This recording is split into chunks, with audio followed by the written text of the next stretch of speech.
Yes, അങ്ങനെ വിരട്ടി നിർത്തി വഴിക്ക് കൊണ്ടുവരിക എന്നുള്ള ഒരു സ്ട്രാറ്റജിയാണ് ഇപ്പോൾ അമേരിക്ക മുന്നോട്ട് വെക്കുന്നത്. അത് ഇറാന്റെ കാര്യത്തിൽ എത്ര കണ്ട് പ്രായോഗികമായ ഒന്നാണ്.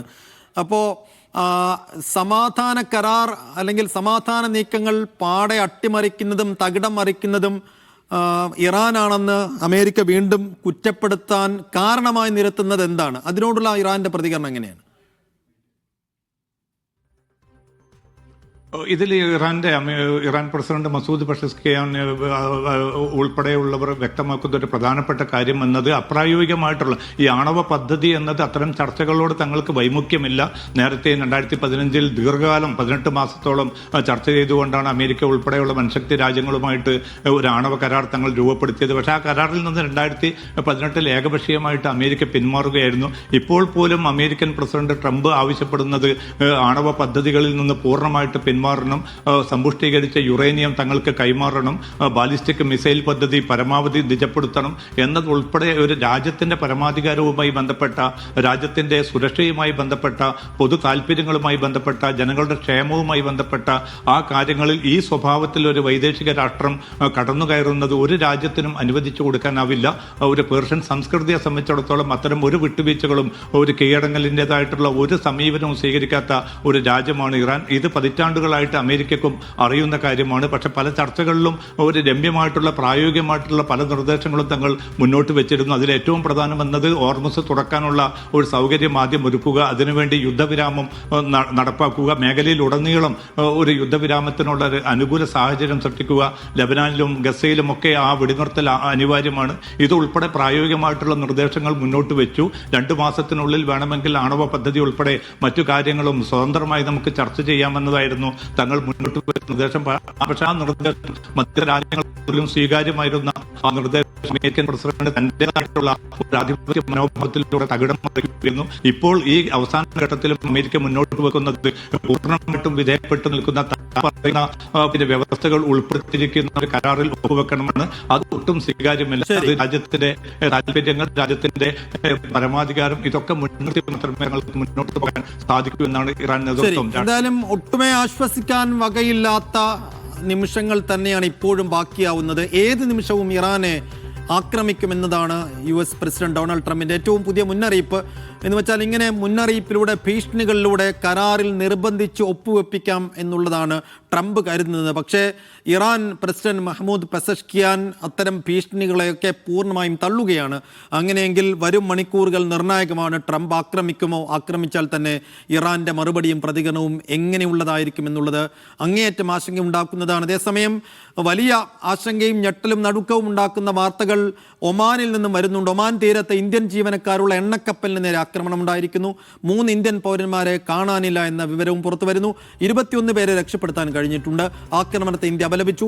അമേരിക്കൻ അഫയേഴ്സ് ചാർജ് ജെയ്സൺ മിക്സിനെ വിദേശകാര്യ മന്ത്രാലയം വിളിച്ചു വരുത്തി പ്രാദേശിക അധികാരികളുമായി ബന്ധപ്പെടുന്നുണ്ടെന്ന് മസ്കത്തിലെ ഇന്ത്യൻ എംബസി അറിയിച്ചു. വിശദാംശങ്ങളുമായി ചേരുന്നത് മസ്കറ്റിൽ നിന്ന് അലി കൂട്ടായും ഡൽഹിയിൽ നിന്ന് റഷീദ് ബിൻ മുഹമ്മദുമാണ്. ആദ്യം അലിയിലേക്ക്. അലി, എന്താണ് മസ്കറ്റിൽ നിൽക്കുമ്പോൾ ഈ ആക്രമണത്തെക്കുറിച്ച് ലഭിക്കുന്ന വിവരങ്ങൾ? എപ്പോഴാണ് ഈ കപ്പലിന് നേരെ, ആരാണ് ആക്രമിച്ചത് എന്ന വിവരങ്ങളുണ്ടോ? ഈ കാണാതായ ഇന്ത്യൻ പൗരന്മാരെ കണ്ടെത്തുന്നതിന് വേണ്ടി എന്തെല്ലാം നിലക്കുള്ള ശ്രമങ്ങൾ ഈ സമയം തുടരുന്നുണ്ട്? സൈഫുദ്ദീൻ, ഒമാനിലെ സുഹാറിന് സമീപമുള്ള തീരക്കടലിലാണ് കപ്പൽ അപകടത്തിൽപ്പെട്ടത് എന്നാണ് വിവരം. അത് പലാവു പതാകയേന്തിയ സെറ്റബെല്ലോ എന്ന ചരക്ക് കപ്പലിന് നേരെയാണ് ആക്രമണം ഉണ്ടായിരിക്കുന്നത് എന്നാണ് ഇന്ത്യൻ വിദേശകാര്യ മന്ത്രാലയം സ്ഥിരീകരിക്കുന്നത്. കപ്പലിൽ 24 ഇന്ത്യൻ ജീവനക്കാർ ഉണ്ടായിരുന്നതായും അതിൽ 21 പേരെ രക്ഷപ്പെടുത്തിയതായും വിദേശകാര്യ മന്ത്രാലയം പറയുന്നുണ്ട്. പക്ഷേ ഇന്ത്യൻ എംബസി പറയുന്നത് പ്രകാരം ഈ ഒരു അപകടം റിപ്പോർട്ട് ചെയ്യപ്പെട്ടിട്ടുണ്ട്. ഇതുമായി ബന്ധപ്പെട്ട് 3 പേരെ കാണാതാവുകയും ചെയ്തിട്ടുണ്ട്. അവർക്കുള്ള തിരച്ചിൽ ഊർജിതമാക്കാനുള്ള ശ്രമങ്ങൾ ഒമാൻ അധികൃതരുമായി ഏകോപിപ്പിച്ച് പ്രവർത്തിക്കുകയാണെന്ന് ഇന്ത്യൻ എംബസി അറിയിക്കുന്നുണ്ട്. ഇന്ന് എപ്പോഴാണ് ഈ അപകടം സംബന്ധിച്ചുള്ള റിപ്പോർട്ട് ഇന്ത്യൻ എംബസി പറയുന്നില്ല. യഥാർത്ഥ കാരണം സംബന്ധിച്ചുള്ള കാര്യങ്ങളും ഇന്ത്യൻ എംബസി പുറത്തുവിട്ടില്ല. എന്തിനായാലും അപകടം സംഭവിച്ചിട്ടുണ്ട്. വലിയ രീതിയിലുള്ള ഒരു അപകടം സംഭവിച്ചിട്ടുണ്ട്. അതിൽ 21 പേരെ രക്ഷപ്പെടുത്തുകയും 3 പേരെ കാണാതാവുകയും ചെയ്തിട്ടുണ്ട്. ഇവരെ കണ്ടുകിട്ടുന്നതിനുള്ള തിരച്ചിൽ ഊർജിതമായി ഒമാൻ അധികൃതരുമായി ഏകോപിച്ച് പ്രവർത്തിക്കുന്നതായും ഇന്ത്യൻ എംബസി അറിയിക്കുന്നുണ്ട്. ഇതിപ്പോ ഈ അപകടത്തിന്റെ തൊട്ട് ഒരു ദിവസം മുമ്പാണ് മറ്റൊരു അപകടം ഇതുപോലെ റിപ്പോർട്ട് ചെയ്യപ്പെട്ടിട്ടുണ്ടായിരുന്നത്. അതിൽ 24 ഇന്ത്യൻ ജീവനക്കാരടങ്ങുന്ന തുടങ്ങുന്ന ഒരു കപ്പലിന് നേരെയാണ് ആക്രമണം ഉണ്ടായത്. അതിൽ 24 പേരെയും ഒമാൻ നാവികസേനയുടെ വലിയ രീതിയിലുള്ള ഇടപെടലിലൂടെയാണ് അവരെ രക്ഷിക്കാനായത്. അപകടം റിപ്പോർട്ട് ചെയ്യപ്പെട്ട ഉടൻ തന്നെ അവരെ നാവികസേനയെ അറിയിക്കുകയും ഒമാൻ നാവികസേന ഉടൻ അവരെ ഈ തീപിടിച്ച കപ്പലിൽ നിന്ന് പുറത്തെത്തിക്കുകയും ചെയ്തിട്ടുണ്ട്. തുടർച്ചയായി 2ാം ദിവസമാണ് വീണ്ടും ഒരു ഇന്ത്യൻ ജീവനക്കാരുള്ള ഒരു കപ്പലിന് നേരെ വീണ്ടും അപകടം ഉണ്ടാവുന്നത്. എന്തായാലും വലിയൊരു ആശങ്കയുള്ള വാർത്തയാണ് പുറത്തുവരുന്നത്. ഇന്ത്യൻ എംബസി ഇത് സംബന്ധിച്ച് കൂടുതൽ ഒമാൻ അധികൃതരുമായി ഏകോപിച്ച് പ്രവർത്തിക്കുന്നുണ്ട്. എന്താണ് ഇതിന് കാരണമെന്നും ഈ അപകടത്തിൽപ്പെട്ടവരെ കാണാതായവരെ കണ്ടെത്തിനുള്ള തിരച്ചിൽ ഊർജിതമായി നടത്തുന്നുമുണ്ട്. സൈഫു, കാണാതായ ഇന്ത്യൻ പൗരന്മാർക്ക് വേണ്ടിയുള്ള തെരച്ചിൽ ഇപ്പോൾ ഊർജിതമാണ്. റഷീദ് ബിൻ മുഹമ്മദ് ഉണ്ട് ദില്ലിയിൽ നിന്ന്. റഷീദ്, ഇന്ത്യയെ സംബന്ധിച്ചിടത്തോളം അതൊരു സെൻസിറ്റീവ് ഇഷ്യൂ ആണ്. ആ നിലക്ക് എന്താണ് അവിടെ സംഭവിച്ചത് എന്നതിനെക്കുറിച്ച് കൃത്യമായ വിവരങ്ങൾ ഈ സമയത്തിനകം വിദേശകാര്യ മന്ത്രാലയം കളക്ട് ചെയ്തിട്ടുണ്ടോ? ഈ കാണാതായ പൗരന്മാർക്ക് വേണ്ടിയുള്ള തിരച്ചിലിന്റെ കാര്യത്തിൽ ഒമാൻ എന്തെല്ലാം വിവരങ്ങൾ ഇന്ത്യക്ക് കൈമാറുന്നുണ്ട്? വിശദാംശങ്ങൾ എന്താണ്?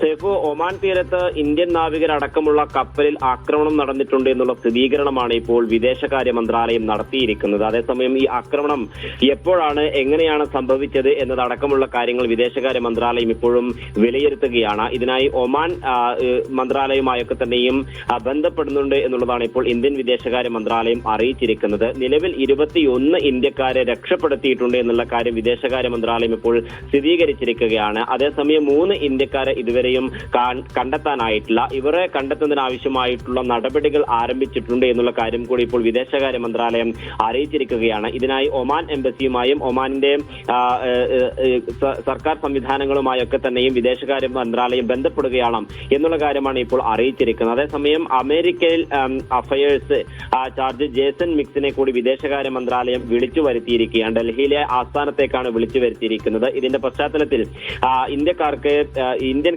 കപ്പലുകൾക്ക് കൂടുതൽ സുരക്ഷ ഉറപ്പുവരുത്തണമെന്നുള്ള കാര്യം കൂടി ഇപ്പോൾ ഇദ്ദേഹത്തോട് വിദേശകാര്യ മന്ത്രാലയം അറിയിച്ചിരിക്കുകയാണ്. അതോടെ തന്നെ ഈ ആക്രമണത്തെ ഇന്ത്യ അപലപിക്കുകയും ചെയ്തിട്ടുണ്ട്. ഈ ആക്രമണം ആരുടെ ഭാഗത്തു നിന്നാണ് ഉണ്ടായത് എന്നുള്ളതിൽ ഇതൊരു വ്യക്തത വരുത്താൻ ഇതുവരെയും വിദേശകാര്യ മന്ത്രാലയത്തിന് ആവുകയും ചെയ്തിട്ടില്ല. എന്തായാലും അമേരിക്കയുമായി കൂടുതൽ ബന്ധം സൃഷ്ടിക്കാനുള്ള ഒരു നീക്കമാണ് നരേന്ദ്രമോദിയുടെ ഭാഗത്ത് നിന്ന് ഉണ്ടാകുന്നത്. അതുകൊണ്ട് തന്നെ ഈ ഒരു ആക്രമണം അമേരിക്കയുടെ ഭാഗത്ത് നിന്നാണെങ്കിൽ അത് കേന്ദ്ര സർക്കാരിനും വലിയ തോതിലുള്ള ദോഷം വരുത്തുമെന്നുള്ളത് തന്നെ വിദേശകാര്യ മന്ത്രാലയം വിലയിരുത്തുന്നു. ഇതിന്റെ പശ്ചാത്തലത്തിൽ കൂടുതൽ ആശയവിനിമയങ്ങൾ നടത്തി വരികയാണ് എന്നുള്ളതാണ് ഇപ്പോൾ മനസ്സിലാക്കാൻ സാധിക്കുന്നത്. എന്തായാലും ഈ 3 ഇന്ത്യക്കാരെ കണ്ടെത്തുന്നതിനാവശ്യമായിട്ടുള്ള നടപടികൾ ഉടൻ എടുക്കണമെന്നുള്ള കാര്യം വിദേശകാര്യ മന്ത്രാലയം ഇപ്പോൾ ഒമാൻ സർക്കാർ അധികൃതരോട് ആവശ്യപ്പെട്ടതായി നമുക്ക് മനസ്സിലാക്കാൻ സാധിക്കുന്നത്. അതോടൊപ്പം തന്നെ 21 പേരെ രക്ഷപ്പെടുത്തിയിട്ടുണ്ടെങ്കിൽ പോലും അവർക്ക് ചില പരിക്കുകൾ സംഭവിച്ചിട്ടുണ്ട് എന്നുള്ള കാര്യം കൂടി ഇപ്പോൾ സ്ഥിരീകരിക്കുകയാണ്. ഇനി ഇവരുടെ പരിക്ക് എത്രത്തോളമാണ്, ഈ രക്ഷപ്പെടുത്തിയ ആളുകളെ എങ്ങോട്ടേക്കാണ് മാറ്റിയതെന്നുള്ള അടക്കമുള്ള കാര്യങ്ങൾ ഇനിയും പുറത്തു വരേണ്ടതുണ്ട്. എന്തായാലും വിദേശകാര്യ മന്ത്രാലയം കൃത്യമായി തന്നെ, അതായത്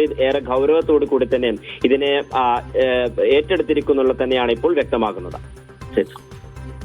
21 പേരെ രക്ഷപ്പെടുത്താൻ കഴിഞ്ഞത് ആശ്വാസമാണ്. പക്ഷേ രക്ഷപ്പെട്ട 21 പേർക്ക് കാര്യമായ പരിക്കുണ്ടോ എന്ന ആശങ്കയുണ്ട്. അങ്ങനെയെങ്കിൽ പൂർണ്ണമായ വിവരങ്ങൾ വരും മണിക്കൂറുകൾ മാത്രമേ ലഭ്യമാവുകയുള്ളൂ. നിലവിൽ 3 പേരെ കാണാനില്ല. കാണാതായവർക്ക് വേണ്ടിയുള്ള ഊർജിതമായ തെരച്ചിൽ നടക്കുന്നു എന്ന് മനസ്സിലാക്കാൻ കഴിയുന്നു. ആരാണ് ഇന്ത്യൻ കപ്പലിന് നേരെ ആക്രമണം നടത്തിയെന്നുള്ള കാര്യത്തിലും ഈ സമയം വ്യക്തതയില്ല. വിശദാംശങ്ങൾ നൽകിയത് അലിയും ഒപ്പം റഷീദും.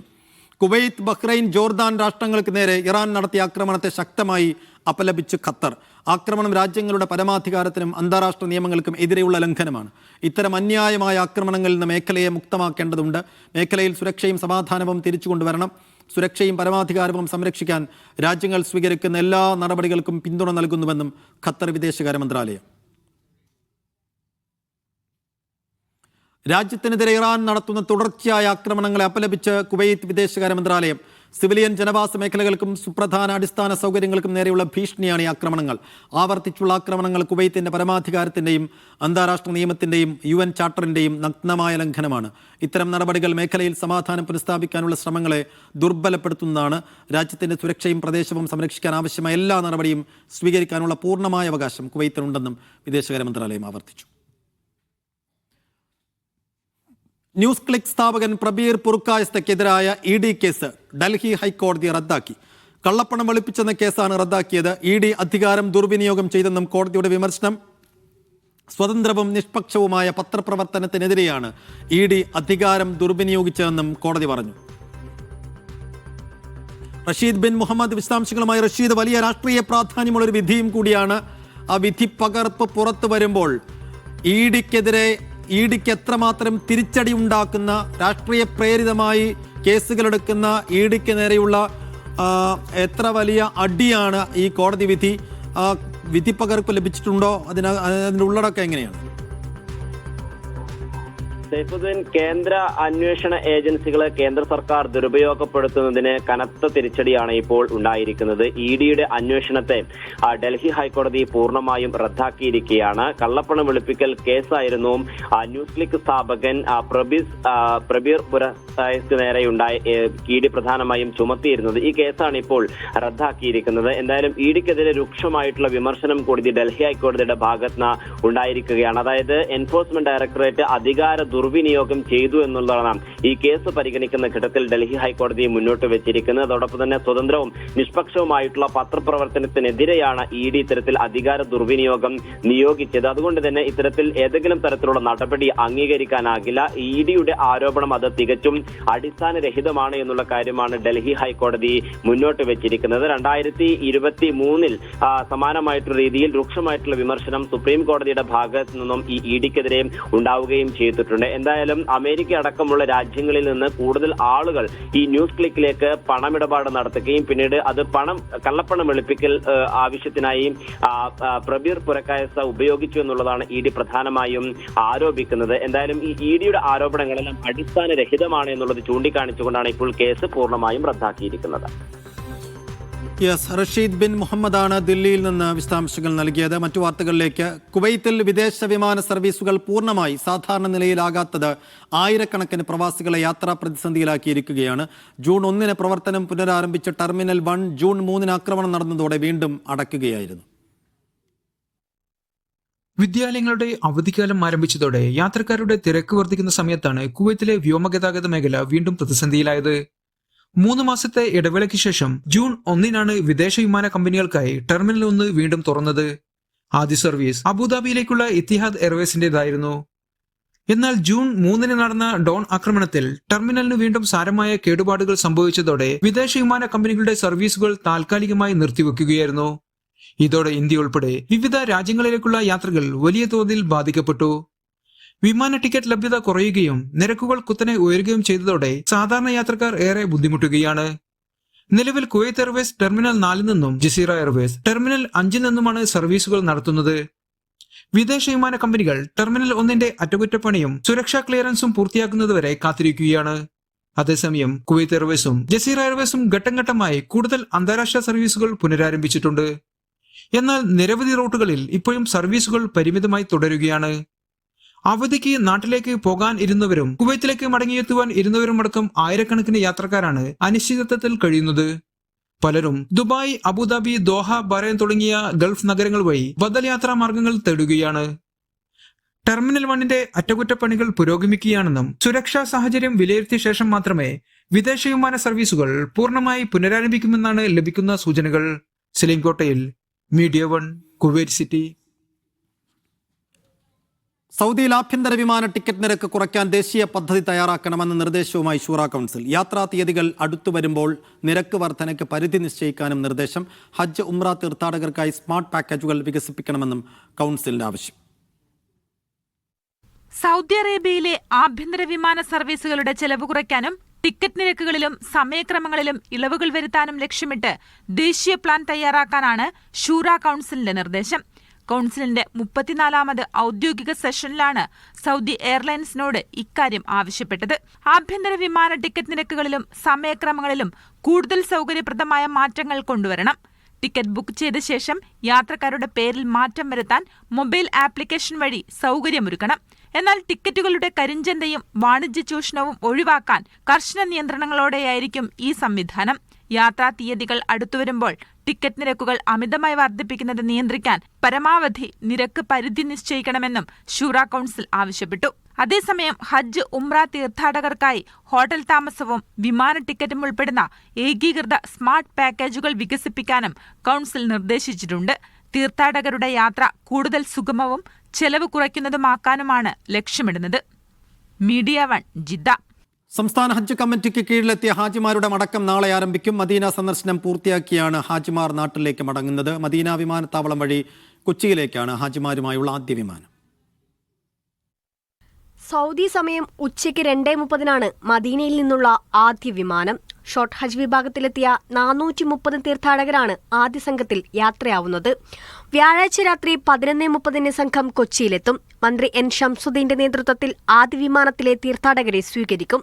ഷോർട്ട് ഹജ്ജ് വിഭാഗത്തിലുള്ളവർ 3 ദിവസത്തെയും അല്ലാത്തവർ 8 ദിവസത്തെയും മദീന സന്ദർശനം പൂർത്തിയാക്കിയാണ് മദീന വിമാനത്താവളം വഴി നാട്ടിലേക്ക് മടങ്ങുന്നത്. തീർത്ഥാടകർക്ക് വിതരണം ചെയ്യാനുള്ള 5 ലിറ്റർ സംസം വെള്ളത്തിന്റെ ക്യാനുകൾ നേരത്തെ വിമാനത്താവളത്തിൽ എത്തിച്ചിട്ടുണ്ട്. ഹജ്ജ് തീർത്ഥാടനം കഴിഞ്ഞു മടങ്ങുന്ന എല്ലാ തീർത്ഥാടകരും എബോള നിരീക്ഷണത്തിന്റെ ഭാഗമായി സെൽഫ് ഡിക്ലറേഷൻ ഫോം പൂരിപ്പിച്ചു നൽകണം. കേന്ദ്ര ആരോഗ്യ മന്ത്രാലയം ഇതിനായുള്ള ഫോം മദീനയിൽ വെച്ച് തന്നെ തീർത്ഥാടകർക്ക് നൽകുന്നുണ്ട്. ഈ മാസം 21 മുതൽ കണ്ണൂരേക്കും 23 മുതൽ കോഴിക്കോട്ടുമുള്ള ഹജ്ജിമാരുടെ മടക്കവും ആരംഭിക്കും. ജൂൺ 30 മലയാളി ഹാജിമാരുടെ മടക്കയാത്ര പൂർത്തിയാവുക. Media 1 Mecca. ആരോഗ്യത്തോടെയുള്ള ദീർഘായുസ് ഉറപ്പാക്കാൻ ദുബായ് സർക്കാർ പുതിയ വകുപ്പ് പ്രഖ്യാപിച്ചു. ദുബായ് ഭരണാധികാരി ഷെയ്ഖ് മുഹമ്മദാണ് പ്രഖ്യാപനം നടത്തിയത്. ദുബായ് ലോഞ്ചിവിറ്റി അതോറിറ്റി എന്ന പേരിലാണ് പുതിയ വകുപ്പ്. അത്യാധുനിക ആരോഗ്യ പരിചരണം, ശാരീരിക സൗഖ്യം എന്നിവയിലൂടെ മനുഷ്യർക്ക് ആരോഗ്യത്തോടെയുള്ള ദീർഘായുസ് ഉറപ്പാക്കുന്ന ലോകത്തിന്റെ കേന്ദ്രമായി ദുബായ് നഗരത്തെ മാറ്റാൻ ലക്ഷ്യമിട്ടാണ് പുതിയ അതോറിറ്റി. ദുബായ് കിരീടാവകാശി ഷെയ്ഖ് ഹംദാനായിരിക്കും ദുബായ് ലോഞ്ചിവിറ്റി അതോറിറ്റിയുടെ പ്രസിഡന്റ്. സാമ്പത്തിക ടൂറിസം വകുപ്പ് ഡയറക്ടർ ജനറൽ ഹിലാൽ സയ്യിദ് അൽ അംരിയെ അതോറിറ്റിയുടെ ചെയർമാനായും നിയമിച്ചു. Medical science, biotechnology, life science എന്നിവയുടെ സഹായത്തോടെ മനുഷ്യന്റെ ആരോഗ്യവും ജീവിത നിലവാരവും മെച്ചപ്പെടുത്താൻ വിപ്ലവകരമായ കണ്ടെത്തലുകളാണ് ലോകത്ത് നടക്കുന്നത്. ഇത്തരം ഗവേഷണങ്ങളുടെയും കണ്ടെത്തലുകളുടെയും ഇതിനായുള്ള നിക്ഷേപത്തിന്റെയും കേന്ദ്രമാക്കി ദുബൈയെ മാറ്റാനായിരിക്കും അതോറിറ്റിയുടെ പദ്ധതികളെന്ന് ദുബായ് ഭരണാധികാരി ഷെയ്ഖ് മുഹമ്മദ് പറഞ്ഞു. Media 1 Dubai. പന്തിന് പിറകെ ത്രില്ലടിച്ചു പാഞ്ഞ കാലമാണ് ഖത്തറിലെ ഫുട്ബോൾ ആരാധകർക്ക് 2022 ലോകകപ്പ്. ലുസൈലിൽ ലയണൽ മെസ്സി കപ്പുയർത്തിയതോടെ ആ പോരാട്ടവേദി അർജന്റീനിയൻ ആരാധകർക്ക് മറക്കാൻ പറ്റാത്തതായി. അമേരിക്കയിൽ ലോകകപ്പിന് വിസിൽ മുഴങ്ങുമ്പോൾ കഴിഞ്ഞ ലോകകപ്പ് നേരിട്ട് കണ്ടതിന്റെ ആവേശം പങ്കുവെക്കുകയാണ് ഖത്തറിലെ ആരാധകപ്പട. ലോകകപ്പിന് പന്തുരുളാൻ ഇനി മണിക്കൂറുകൾ മാത്രമാണ് ബാക്കിയുള്ളത്. ലോകത്തെ ഫുട്ബോൾ ആരാധകരെ സംബന്ധിച്ചിടത്തോളം ലോകകപ്പ് എന്ന് പറയുന്ന ഒരു വികാരമാണ് എങ്കിൽ ഖത്തറിലെ ഫുട്ബോൾ ആരാധകരെ സംബന്ധിച്ച് അതൊരു വികാരത്തിൻ്റെ മഹാവിസ്ഫോടനമാണ് അല്ലേ. കാരണം കഴിഞ്ഞ ലോകകപ്പിൻ്റെ സാക്ഷിയായ ലയണൽ മെസ്സിയെ പോലെയുള്ള, നെയ്മറിനെ പോലെയുള്ള വലിയ പ്ലെയേഴ്സിനെ കണ്ട് അടഞ്ഞ ഒരുപാട് ആളുകളാണ് നമ്മുടെ കൂടെയുള്ളത്. അർജൻറ്റീന ആരാധകരാണ്. ഞാൻ അർജൻറ്റീന കപ്പടിച്ചോണ്ടോ നിങ്ങൾ ആദ്യമായിട്ട് വിളിച്ചത്? എന്താണ് ഒരു ഫീൽ? എന്താണ് ഇനിയിപ്പോൾ അത് കളിക്കാൻ പോകല്ലേ? ഫീൽ എന്ന് പറഞ്ഞാൽ ആദ്യമായിട്ടാണ് ഒരു വേൾഡ് കപ്പ് വളരെ റിലാക്സായി വളരെ ഫ്രീ ആയിട്ട് കാണാൻ പോകുന്നത്. കഴിഞ്ഞ കാലങ്ങളൊക്കെ ഞങ്ങൾ നേരിട്ടത് കപ്പ് നേടാത്തൊരു ടീം, അല്ലെങ്കിൽ ഞങ്ങളെ ഓർമ്മയിലൊരു കപ്പ് കിട്ടാത്തൊരു ടീം എന്നുള്ളൊരു അനുഭവമായിരുന്നു. ഒരു പരിഹാസങ്ങൾക്ക് മറുപടിയായി ഖത്തറിൽ നിന്ന് ഞങ്ങളുടെയൊക്കെ മുന്നിൽ വെച്ച് മെസ്സി ആ കപ്പ് ഉയർത്തിയൊരു രംഗം, അത് അതിങ്ങനെ ഉയർത്തുന്ന രംഗം ഒരു വല്ലാതെ ഫീൽ അല്ലേ? തീർച്ചയായിട്ടും. നമ്മൾ എന്താണ് ജീവിതത്തിൽ നമുക്ക് പ്രത്യേകിച്ച് മലയാളികളെ സംബന്ധിച്ചിടത്തോളം കിട്ടുന്ന ഒരു അപൂർവ നിമിഷമായിരുന്നു. ഞാൻ 2014 ഖത്തറിലെത്തുമ്പോൾ നമുക്കുള്ളൊരു സ്വപ്നം എന്ന് പറഞ്ഞാൽ ഈ 2022 വേൾഡ് കപ്പിൽ ഒരു മാച്ച് അർജൻറ്റീനയുടെ കാണുക എന്നുള്ളതായിരുന്നു. അങ്ങനെ ഒരുപാട് കാലത്തെ ദുഷ്പേരാണ് കഴിഞ്ഞ തവണ ലയണൽ മെസ്സി തീർത്ത് കളഞ്ഞത് അല്ലേ? തീർച്ചയായിട്ടും ഒരുപാട് വർഷങ്ങളിൽ തന്നെ. ഞാനിപ്പോൾ എന്ന് പറഞ്ഞാൽ 2010 മുതൽ സജീവമായിട്ട് കാണുന്ന ആളാണ്. എന്നും വിമർശനങ്ങളും ഇതും അത്രയും ടെൻഷൻ അടിച്ചിട്ടാണ് നമ്മൾ മുന്നോട്ട് വന്നുകൊണ്ടിരുന്നത്. എത്രത്തോളം ടെൻഷൻ അടിച്ച് നിങ്ങൾക്ക് അറിയില്ല, എത്രത്തോളം കളിയാക്കലോ. അതിപ്പം ടീമിനേക്കാൾ കൂടുതൽ ഒരുപാട് ടെൻഷൻ അടിച്ച് നമ്മൾ ആരാധകരായിരുന്നു. അപ്പോൾ കഴിഞ്ഞ വർഷത്തോടു കൂടി നമ്മളെ കാലത്തിൻ്റെ കാവ്യനീതി എന്നൊക്കെ പറയുന്ന പോലെ അതിനെല്ലാം ഒരു വിരാമമായിക്കൊണ്ട് കവിത ഒക്കെ എഴുതുന്നുണ്ട്. ഏതായാലും ഈ ശരിക്കും നമ്മുടെ മുറ്റത്തൊരു കളി നടന്ന ഫീൽ ഉണ്ടായിരുന്നില്ലേ? ഇത് ശരിക്കും പറഞ്ഞാലേ ഒരു കേരളത്തിൽ നിന്നുള്ള മലയാളി ആരാധകൻ എന്നുള്ള നിലക്ക്, ഒരു അർജന്റീന മാത്രം എടുത്ത് പറയാനുള്ള ഒരു ഫുട്ബോൾ ആരാധകൻ എന്ന നിലക്ക് ശരിക്കും ഒരു ഉത്സവമായിരുന്നു. നമ്മളെ സംബന്ധിച്ച് അർജന്റീനയുടെ കളി മാത്രമല്ല, എല്ലാ രാജ്യങ്ങളെ കളിയും അഥവാ എല്ലാ പ്ലേയേഴ്സിനും നേരിട്ട് കാണുക എന്നുള്ളത്. അതിലപ്പുറം ഈ പറഞ്ഞ പോലെ മെസ്സി നമ്മുടെ കണ്ണിൻ്റെ മുന്നിൽ നിന്നിട്ട് നമുക്ക് കിട്ടുന്ന പരിഹാസം എന്താ? നിങ്ങൾ കളർ ടി വിയിൽ കണ്ടിട്ടുണ്ടോ, നിങ്ങൾ ബ്ലാക്ക് ആൻഡ് വൈറ്റിൽ കണ്ടാൽ, നിങ്ങൾ ജീവിച്ചിട്ട് കണ്ടിട്ടുണ്ടോ എന്നൊക്കെ ചോദിക്കുന്ന ചോദ്യങ്ങൾ, ആ ചോദ്യങ്ങൾക്ക് മറുപടി നമ്മൾ കൃത്യമായിട്ട് വീഡിയോ ഒക്കെ എടുത്ത് വെച്ച് ഇങ്ങനെ സെൽഫി വീഡിയോ ഒക്കെ കാണിച്ചു കൊടുക്കല്ലേ? ഉത്തരമില്ല, ഒരാൾക്കും ഉത്തരമില്ല. ഈ 4 കൊല്ലം കഴിഞ്ഞിട്ട് ഇപ്പോഴും ആ വീഡിയോ ഒക്കെ ഇപ്പോഴും ഫോണിലുണ്ട്. ഇത് മരിച്ചാലും നമ്മൾ എടുത്തിട്ടുണ്ടാവില്ല. എന്താ ഈ പറയണേ? ഇത് അമ്മാരി സാധനമാണ്, അത്രയും മെമ്മറബിൾ സാധനമാണ്. എന്താ വെച്ചാൽ അതൊന്നും ജീവിതത്തിൽ നമുക്ക് കിട്ടൂല. അങ്ങനെ ഒരു നമുക്ക് ഉറപ്പുണ്ടായിരുന്നില്ല അത്രയും കളി കാണാം. പക്ഷേ അർജന്റീനയുടെ മുഴുവൻ കളി കാണാൻ പറ്റിയ ഒരാളാണ് സ്റ്റേഡിയത്തിൽ പോയിട്ട്. അതുപോലെ തന്നെ ഒട്ടുമിക്ക രാജ്യങ്ങളെ കളിയൊക്കെ നേരിട്ട് കണ്ടിട്ടുണ്ടായിരുന്നു.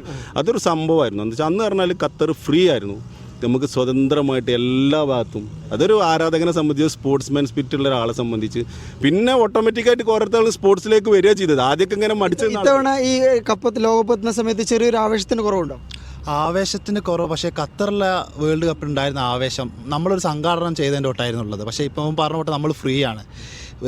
ഭാഗ്യം ചെയ്ത പ്രവാസികളാണ് ഖത്തർ പ്രവാസികൾ. കാരണം അർജൻറ്റീന ഫാൻസ് എന്നുള്ള രീതിക്ക് നമുക്ക് മെസ്സിനെ നേരിട്ട് കാണാനും കപ്പ് കാണാനും നമ്മൾ ഇതിൻ്റെ ഒരു ഭാഗമായി എന്നുള്ളതാണ്. കപ്പിന് നമ്മളും കൂടി ഒരു ഭാഗമായി എന്നുള്ളൊരു സന്തോഷമായിരുന്നുള്ളത്. പക്ഷേ ഇത്തവണ ആവേശം കുറച്ച് കുറഞ്ഞിട്ടുണ്ടായിരുന്നു. പക്ഷേ നാട്ടിലൊക്കെ ഇപ്പോൾ ഫ്ലെക്സും കാര്യങ്ങളൊക്കെ വന്ന് ഒന്ന് അടിപൊളിയായിട്ടുണ്ട്.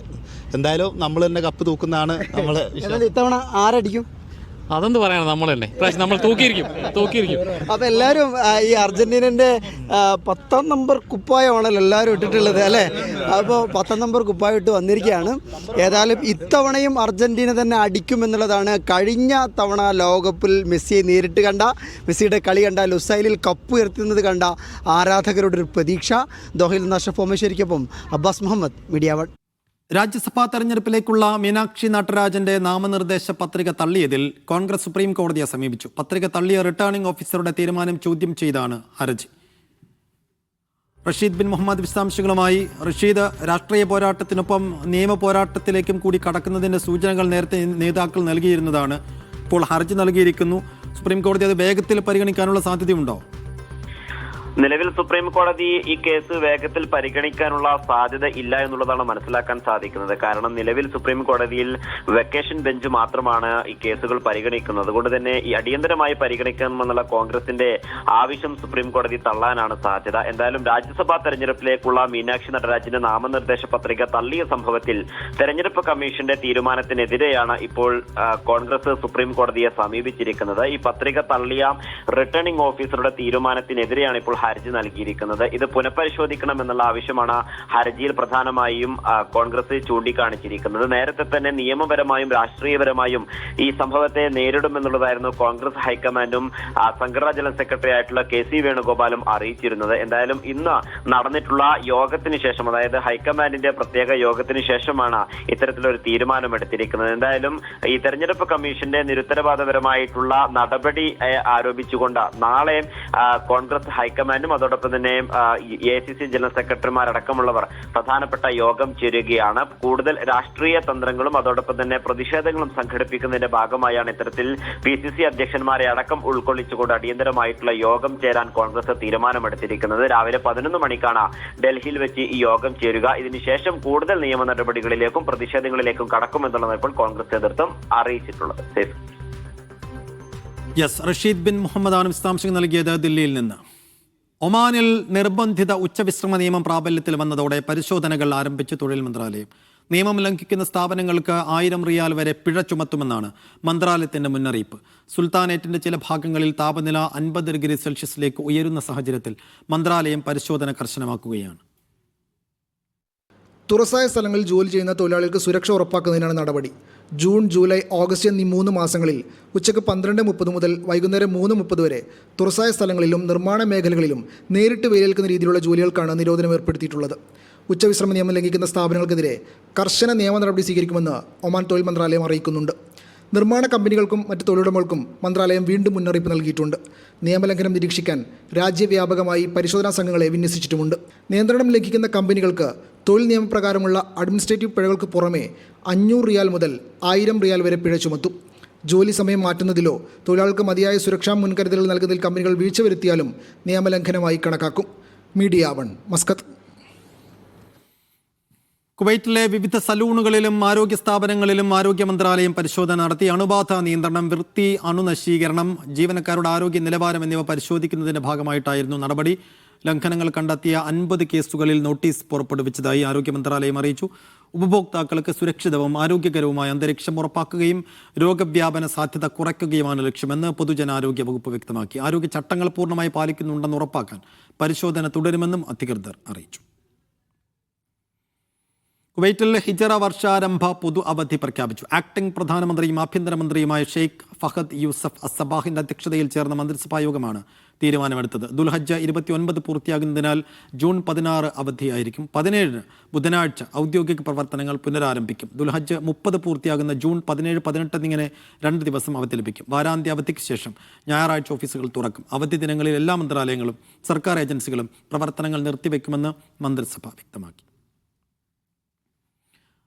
ദുബായ് മിനി ബസ് അപകടത്തിൽ മരിച്ചവരുടെ കുടുംബത്തിനും പരിക്കേറ്റവർക്കും 2,60,00,000 രൂപയുടെ ധനസഹായം പ്രഖ്യാപിച്ച പ്രവാസി വ്യവസായി ഡോക്ടർ ഷംഷീർ വയലിൽ.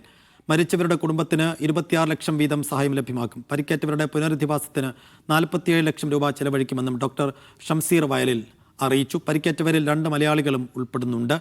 കഴിഞ്ഞ ദിവസമാണ് 6 ഇന്ത്യക്കാരടക്കമുള്ളവരുടെ മരണത്തിനിടയാക്കി അപകടമുണ്ടായത്.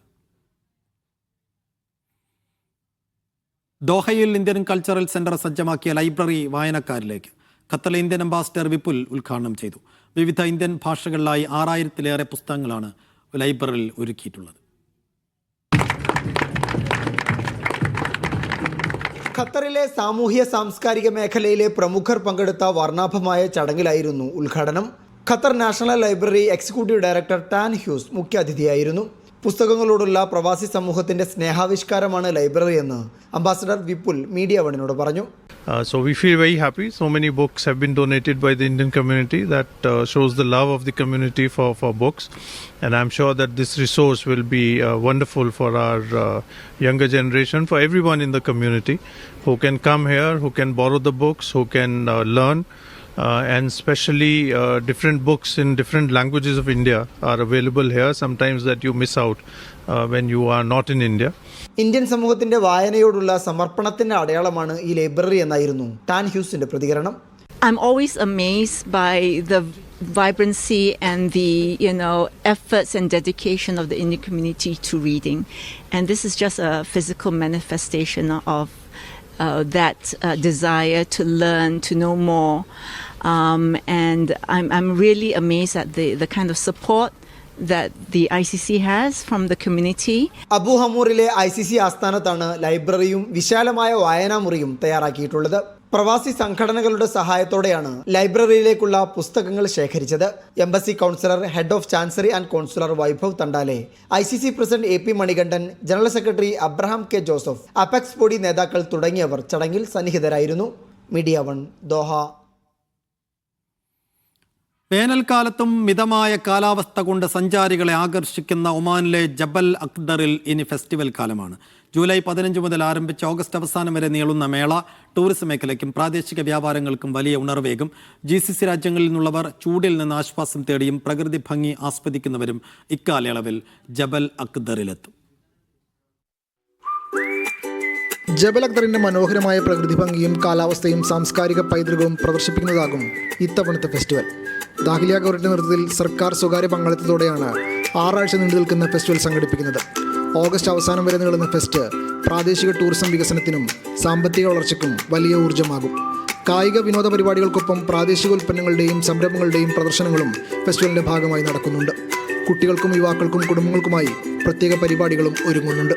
ഒമാൻ വിഷൻ 2040 ലക്ഷ്യങ്ങൾ മുൻനിർത്തി പ്രാദേശിക കർഷകർക്കും ചെറുകിട സംരംഭകർക്കും തങ്ങളുടെ ഉൽപ്പന്നങ്ങൾ വിപണനം ചെയ്യാനുള്ള വലിയൊരു വേദി കൂടിയാണ് ഫെസ്റ്റിവൽ.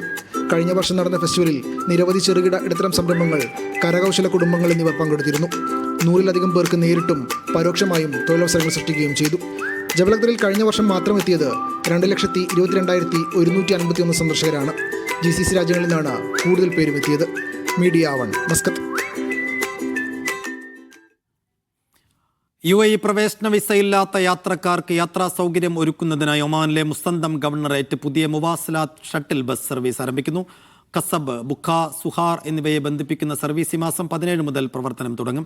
സാധാരണയായി മുസന്തം ഗവർണറേറ്റിൽ നിന്ന് ഒമാനിലെ മറ്റു ഭാഗങ്ങളിലേക്ക് റോഡ് മാർഗം സഞ്ചരിക്കാൻ UAE ഭൂപ്രദേശത്തിലൂടെ കടന്നു പോകേണ്ട സാഹചര്യമുണ്ടെന്നാൽ UAE എൻട്രി വിസ ഇല്ലാത്ത യാത്രക്കാർക്ക് അത് വലിയ തടസ്സമായിരുന്നു. ഈ പശ്ചാത്തലത്തിലാണ് ബദൽ യാത്രാ മാർഗമായി പുതിയ ഷട്ടിൽ സർവീസ് തുടങ്ങുന്നത്. എല്ലാ ബുധനാഴ്ചകളിലും കസബിലും ബുഖയിലും നിന്ന് യാത്രക്കാർക്ക് ബസ്സിൽ കയറാനാകും. സർവീസിൻ്റെ അവസാന സ്റ്റോപ്പ് സുഹാറിലെ മുവാസലാത്ത് ബസ് സ്റ്റേഷനാണ്.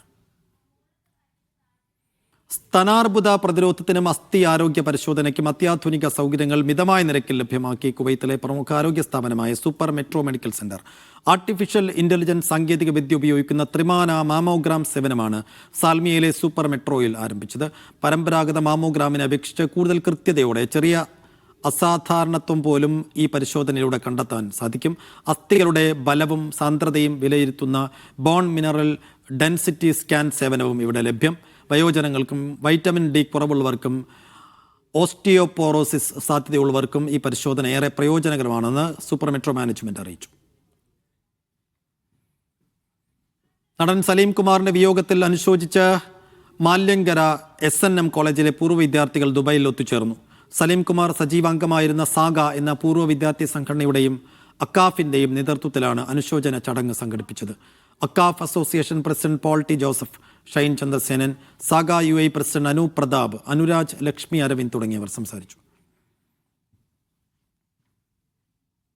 പൊടിക്കാറ്റും മണൽക്കൂനകളും രൂപപ്പെടുന്ന പശ്ചാത്തലത്തിൽ ഒമാനിലെ മരുഭൂമി പാതകളിലൂടെ സഞ്ചരിക്കുന്ന യാത്രക്കാർ അതീവ ജാഗ്രത പാലിക്കണമെന്ന് റോയൽ ഒമാൻ പോലീസ്. ശക്തമായ കാറ്റ് മൂലം അന്തരീക്ഷത്തിൽ പൊടിപടലങ്ങൾ ഉയരുകയും റോഡുകളിൽ മണൽക്കൂനകൾ രൂപപ്പെടുകയും ചെയ്യുന്നുണ്ട്. ഇത് ഡ്രൈവർമാരുടെ കാഴ്ച പരിധി കുറയ്ക്കുകയും അപകടങ്ങൾക്ക് കാരണമാകുമെന്നും RP മുന്നറിയിപ്പിൽ പറയുന്നു. വിവിധ ഗവർണറേറ്റുകളിലെ മരുഭൂമി പ്രദേശങ്ങളെയും അവയുമായി ബന്ധിപ്പിക്കുന്ന പ്രധാന റോഡുകളും ചൂണ്ടിക്കാണിച്ചാണ് ROP ജാഗ്രതാ നിർദ്ദേശം പുറത്തിറക്കിയത്.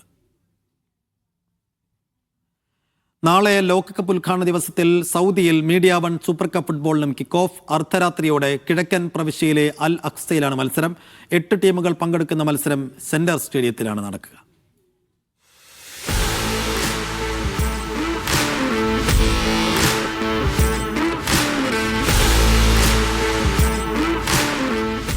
മാർക്ക് ആൻഡ് സേവ് മുഖ്യ പ്രായോജകരായ മീഡിയ 1 സൂപ്പർ കപ്പിന് നാളെ വ്യാഴാഴ്ച രാത്രി 12 മണിയോടെയാണ് കിക്ക് ഓഫ്. മാസ ഗ്രൂപ്പും പ്രായോജകരായ മത്സരത്തിൽ 8 ടീമുകൾ ഏറ്റുമുട്ടും. ആദ്യ മത്സരത്തിൽ അൽ ഫദായിൽ മെഡിക്കെയറും കളർ പാലസ് നവോദയയും ഏറ്റുമുട്ടും. രണ്ടാം മത്സരത്തിൽ കൊമ്പുവർക്ക് ഷിഫ മെഡിക്സും കോയ സ്റ്റായ് സൽമാനിയും തമ്മിൽ.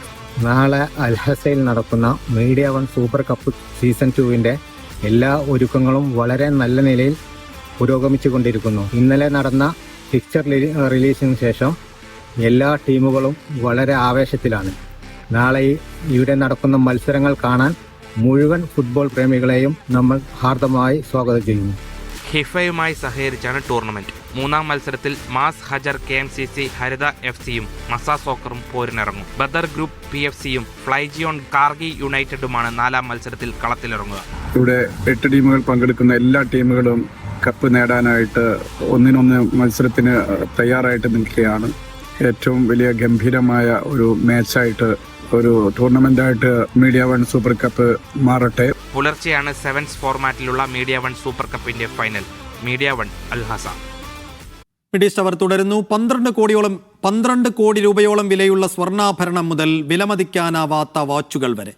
Watch and jewellery middle east show Sharjah expo സെന്ററിൽ തുടങ്ങി. മിഡിൽ ഈസ്റ്റിലെ ഏറ്റവും വലിയ ജ്വല്ലറി വാച്ച് പ്രദർശനങ്ങളിൽ ഒന്നാണിത്. 12 കോടിയോളം രൂപ വിലയുള്ള 11 കിലോ 21 ക്യാരറ്റ് സ്വർണം കൊണ്ട് നിർമ്മിച്ച ഒരു ഡ്രസ്സാണ് ഈ കാണുന്നത്. ഇതിന് ഗിന്നസ് വേൾഡ് റെക്കോർഡ് ഉൾപ്പെടെ ഉണ്ട്. ഇതിപ്പോൾ ഉള്ളത് ഷാർജ എക്സ്പോ സെന്ററിലാണ്. ഇവിടെ world watch and jewellery expo നടന്നുകൊണ്ടിരിക്കുകയാണ്. 10-ാം തീയതി മുതൽ ആരംഭിച്ച് 14-ാം തീയതി വരെ ആയിട്ടാണ് ഈ ഒരു എക്സ്പോ നടക്കുന്നത്. ഇത് മാത്രമല്ല, സ്വർണം കൊണ്ട് നിർമ്മിച്ച നിങ്ങളെ അമ്പരപ്പിക്കുന്ന ഒരുപാട് രൂപകൽപ്പനകളും നിർമ്മിതികളും നിങ്ങൾക്ക് ഇവിടെ കാണാൻ കഴിയും. അതുപോലെ തന്നെ ലോകത്തെ ഏറ്റവും വിലപിടിപ്പുള്ള വാച്ചുകളും അതുപോലെ തന്നെ മറ്റ് സ്വർണ്ണാഭരണങ്ങളും ഉൾപ്പെടെ നിങ്ങൾക്ക് കാണാനുള്ള, അത് അറിയാനുള്ള, അത് വാങ്ങാനുള്ള ഒരു അവസരമാണ് ഷാർജ എക്സ്പോ സെന്ററിൽ നടക്കുന്നത്. 19 രാജ്യങ്ങളിൽ നിന്നുള്ള 400-ലധികം എക്സിബിറ്റർമാർ പങ്കെടുക്കുന്ന പരിപാടിയിൽ സ്വർണം, ഡയമണ്ട്, ജെംസ്റ്റോൺ, ലക്ഷറി വാച്ചുകൾ എന്നിവയുടെ പുതിയ ട്രെൻഡുകളും ഡിസൈനുകളുമാണ് പ്രദർശിപ്പിക്കുന്നത്. In this edition we have approximately 400 exhibitors from 19 countries. We've added a lot of new jewelries and we have also our lab diamond area for all the family and jewelry lovers, watch lovers. They are all welcome to come here. Indian ഗവൺമെന്റിന്റെ ഭാഗമായ gem and jewellery exporting promotion കൗൺസിലിന്റെ സ്പോൺസർഷിപ്പിൽ ഇന്ത്യയിൽ നിന്നും നിരവധി സംരംഭകർ ഇത്തവണ ഷാർജയിൽ എത്തിയിട്ടുണ്ട്. We participate in various shows through GJPC, participate in Vegas, Hong Kong, Vicenza, then even in Germany, Munich show, and now this is the first time we are participating in Sharjah. ഇന്ത്യക്ക് പുറമെ international പവലിയനുകൾ വഴി Italy, China, Hong Kong തുടങ്ങിയ രാജ്യങ്ങളുടെ പ്രത്യേക കളക്ഷനുകളും മേളയിൽ അണിനിരന്നു.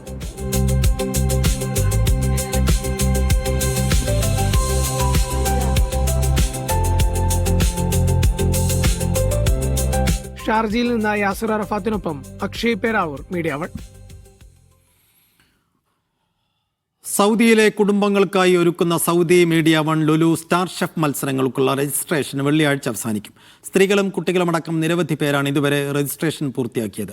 ഈ മാസം 18, 19, 20 തീയതികളിലായി ദമാം, റിയാദ്, ജിദ്ദ എന്നിവിടങ്ങളിലായിട്ടായിരിക്കും മത്സരങ്ങൾ.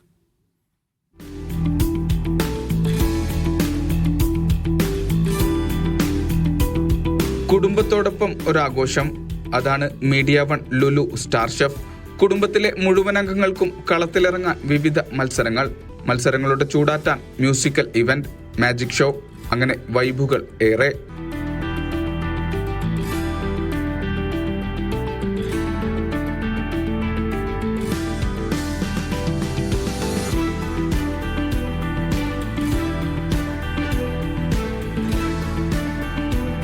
ഇതുവരെയില്ലാത്ത തയ്യാറെടുപ്പുകളാണ് ഓരോ മത്സരാർത്ഥികളും സ്റ്റാർ ഷെഫിനായി നടത്തുന്നത്.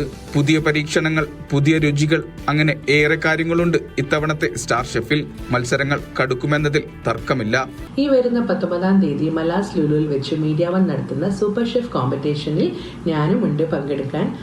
ഇതിന്റെ മുന്നേയും മീഡിയ 1 ഇതുപോലുള്ള നല്ല പരിപാടികളൊക്കെ നടത്തിയിരുന്നു. അതിൽ ചിലതിൽ പങ്കെടുക്കാനുള്ള അവസരം എനിക്ക് കിട്ടിയിരുന്നു. ഇൻഷാ അല്ലാഹ് മീഡിയ 1 ഇനിയും ഇതുപോലുള്ള നല്ല പരിപാടികൾ നടത്തുമെന്ന് പ്രതീക്ഷിക്കുന്നു. മത്സരങ്ങളിലേക്കുള്ള രജിസ്ട്രേഷൻ ഈ വെള്ളിയാഴ്ചയാണ് അവസാനിക്കുക. പാചക മത്സരങ്ങളിൽ സ്ത്രീകൾക്കും പുരുഷന്മാർക്കും കുട്ടികൾക്കും ഒരുപോലെ അവസരമുണ്ട്. ജയ് മസാലയാണ് സ്റ്റാർ ഷെഫിന്റെ പ്രസന്റിംഗ് സ്പോൺസർ. 18 വയസ്സിന് മുകളിലുള്ളവർക്കാണ് സ്റ്റാർ ഷെഫ് മത്സരം.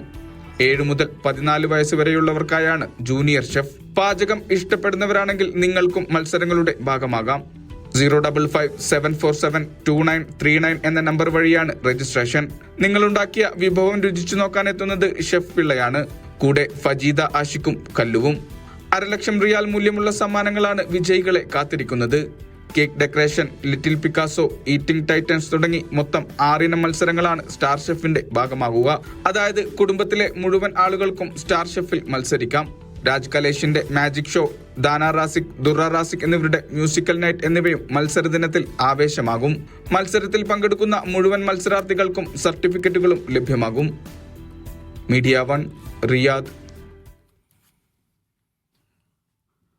സിവിൽ ID രേഖകളിൽ രക്തഗ്രൂപ്പ് ചേർക്കാനുള്ള പുതിയ ഡിജിറ്റൽ സേവനം സർക്കാർ ഏകീകൃത ആപ്പായ സഹേൽ വഴി ആരംഭിച്ചു. പൗരന്മാർക്കും പ്രവാസികൾക്കും ഏതാനും ഘട്ടങ്ങളിലൂടെ ഡിജിറ്റലായി സിവിൽ ID അപ്ഡേറ്റ് ചെയ്യാൻ ഈ സേവനം സഹായകമാകും. ഡിജിറ്റൽ സർക്കാർ സേവനങ്ങൾ വിപുലീകരിക്കുന്നതിനുള്ള കുവൈത്തിന്റെ ശ്രമങ്ങളുടെ ഭാഗമാണ് പുതിയ സംരംഭമെന്ന് അധികൃതർ അറിയിച്ചു.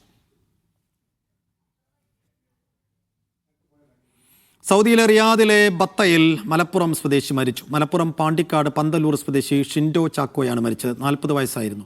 പോലീസ് ഇൻക്വസ്റ്റ് നടപടികൾ പൂർത്തിയാക്കി മൃതദേഹം ചുമൈഷി ഹോസ്പിറ്റൽ മോർച്ചറിയിലേക്ക് മാറ്റി. നിയമ നടപടികളുമായി വെൽഫെയർ വിംഗ് റിയാദ് മലപ്പുറം ജില്ലാ KMCC രംഗത്തുണ്ട്. മലയാളി പ്രവാസി മനസ്സുകളിൽ ഇടം പിടിച്ച മാധ്യമപ്രവർത്തകനും ചരിത്രകാരനുമായ സമീലിന്റെ വിയോഗത്തിൽ അനുസ്മരണ യോഗം സംഘടിപ്പിച്ച സൗദിയിലെ റിയാദ് ഇന്ത്യൻ മീഡിയ ഫോറം.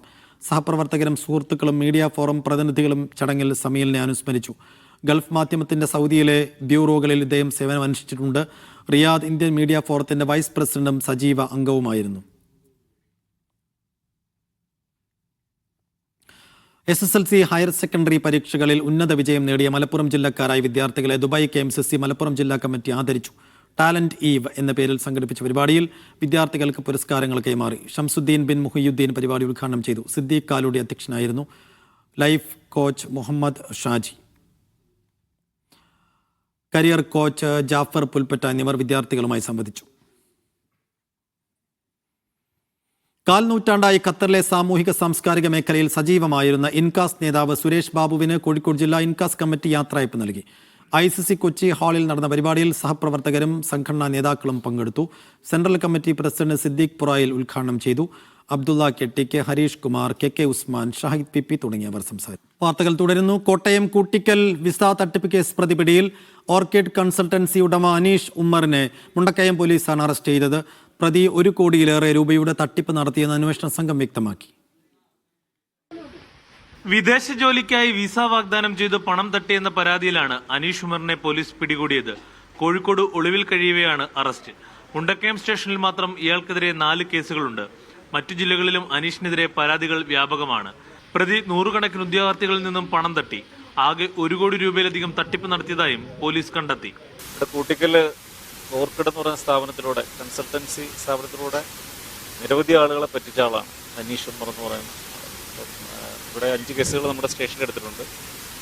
കേരളത്തിൽ ഉടനീളം പോലീസ് സ്റ്റേഷനിൽ ഒരുപാട് കേസുകൾ ആൾക്കെതിരെ രജിസ്റ്റർ ചെയ്തിട്ടുള്ളതായിട്ടാണ് മനസ്സിലാക്കുന്നത്. അപ്പോൾ ആള് കോഴിക്കോടുണ്ടെന്നുള്ളൊരു രഹസ്യവിവരം കിട്ടി നമ്മുടെ പാർട്ടി കഴിഞ്ഞ ദിവസം കോഴിക്കോട് നിന്ന് ആളെ അറസ്റ്റ് ചെയ്തു. നേരത്തെ കേസെടുത്തതിന് പിന്നാലെ കൂട്ടിക്കലിലെ ഓഫീസ് പൂട്ടി പ്രതി മുങ്ങിയിരുന്നു. ദിവസങ്ങൾ നീണ്ട അന്വേഷണത്തിനൊടുവിലാണ് അറസ്റ്റ്. കോടതിയിൽ ഹാജരാക്കിയ പ്രതിയെ റിമാൻഡ് ചെയ്തു. വിശദമായി ചോദ്യം ചെയ്യുന്നതിനായി പോലീസ് കോടതിയിൽ കസ്റ്റഡി അപേക്ഷ നൽകും. മീഡിയ 1 കോട്ടയം. തിരുവനന്തപുരത്ത് BJP കൗൺസിലർ സുഗതന്റെ അറസ്റ്റുമായി ബന്ധപ്പെട്ട് ആകാശത്തേക്ക് വെടിവെച്ചതിൽ പോലീസിനെതിരെ ആരോഗ്യമന്ത്രി കെ മുരളീധരൻ. വെടിയുടെ ശബ്ദം നിർത്തേണ്ട സമയമായി. ആവശ്യമില്ലാത്ത വെടിയൊച്ചയാണ് തന്റെ മണ്ഡലത്തിലുണ്ടായത്. പോലീസ് ആശങ്കയുണ്ടാക്കരുതെന്നും കെ മുരളീധരൻ പറഞ്ഞു. ആവശ്യമില്ലാത്ത വെടിയൊച്ചയാണ്. പ്രശ്നങ്ങളൊക്കെ ഭംഗിയായിട്ട് കൈകാര്യം ചെയ്യണമെന്നാണ് സ്ഥലം എന്നാണ് എനിക്ക് എൻ്റെ ആഗ്രഹം. പോലീസ് അത് തുടക്കത്തിൽ തന്നെ ഈ സംഭവത്തിന്റെ കഴിഞ്ഞ സർക്കാരിന്റെ അവസാന കാലത്താണ് ഈ വെടിയുടെ ശബ്ദം കുറേശ്ശെ മുഴങ്ങാൻ തുടങ്ങിയത്. പക്ഷെ അതിനിപ്പോൾ വെടിയുടെ ശബ്ദം നിർത്തേണ്ട സമയമായി. അത്രേ ഞാൻ പറയുന്നുള്ളൂ. അനാവശ്യമായിട്ടുള്ള ടെൻഷൻ പോലീസ് ഉണ്ടാക്കാൻ പാടില്ല. ലാൽജി ജോർജ് എഴുതിയ ഋതം എന്ന സിനിമയുടെ തിരക്കഥ പുസ്തക രൂപത്തിൽ പ്രകാശനം ചെയ്തു.